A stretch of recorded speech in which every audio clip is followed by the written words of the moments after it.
So, why did you decide to move to Canada? Because your dad was so curious to see some new world, and was mostly his idea, and I was even against that at some point because I didn't want to leave my country where we had quite good living and like, all those friends and relatives close to us, so I was not really interested. However, your dad, he is like kind of person who is very curious and wants to see something else. But also, yeah, everyone in the world knows that Canada is one of the best places to live. Если хочешь об этом, тогда об этом, потому что это как intro, чтобы люди... Мои впечатления были, это когда я пошел получать в офисе на второй или на какой там 7-й день, это SIN number, который, и мы пришли туда, и вот это вот то, что я потом обсуждал с людьми, называют культурный шок. В какой-то комьюнити офис, там где этот SIN number Dufferin Mall, по-моему, получали.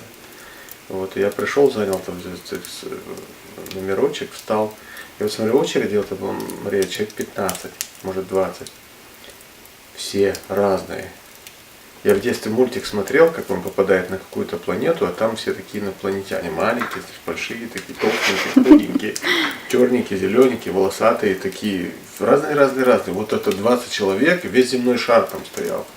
И в паранже, и с разными эти самыми волосами, и такие, толстые, худые, и в одеждах в разных, в своих национальных, как будто они специально оделись, знаешь, я так смотрел, но Канада этим поражала, и, не знаю, я, несмотря на то, что ты меня критикуешь, как бы, я все-таки это в Канаде уважаю. Чем дальше, тем больше мне это становится... Не-не-не, я не критикую это в Канаде, я не говорю это про камеру. Меня критикуешь. Я тебя критикую, потому что делаешь шутки про это, но...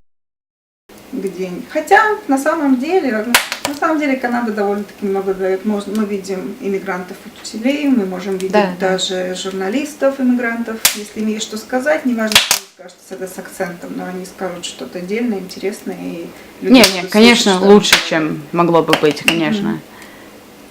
Поэтому я считаю, что, в общем-то, в этом плане в Канаде все так достаточно хорошо. Что я слышала, например, про Америку, что там немножечко все по-другому. Там, если кто-то приехал как иммигрант, ему нужно постараться стать более американцем. Там не настолько приветствует то, что ты другой нации, другой культуры.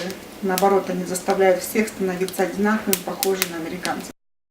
И это мудрая политика, потому что если вдруг людям приходится жить в каких-то условиях стесненных, мне кажется, рано или поздно напряжение в обществе создастся, которое может взорваться неизвестно чем. Поэтому это лучше, когда вот настолько людям жить спокойно и хорошо и оставаться самими собой, своей культурой.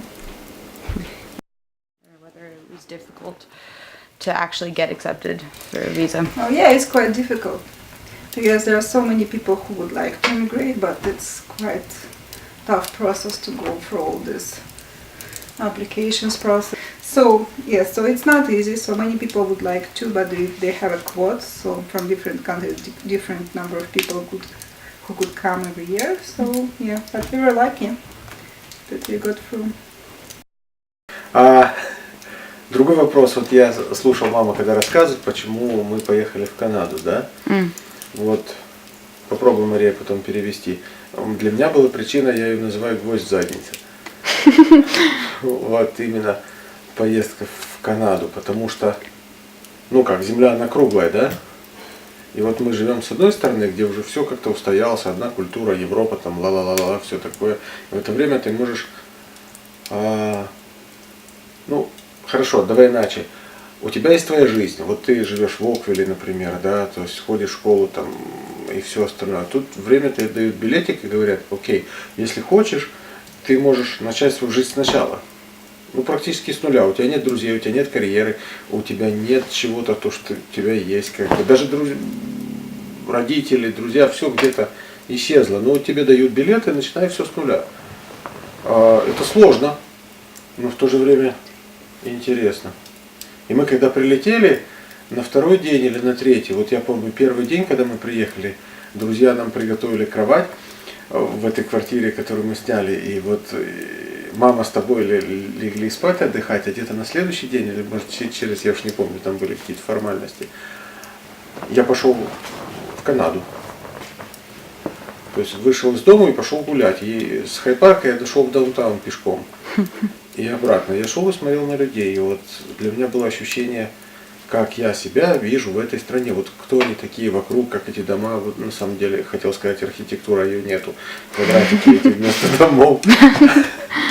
И насколько мне комфортно, интересно вот жить здесь и ощущать себя между людьми. Через 2 недели я уже был дома. Вообще, может, даже меньше. То есть это абсолютно без проблем.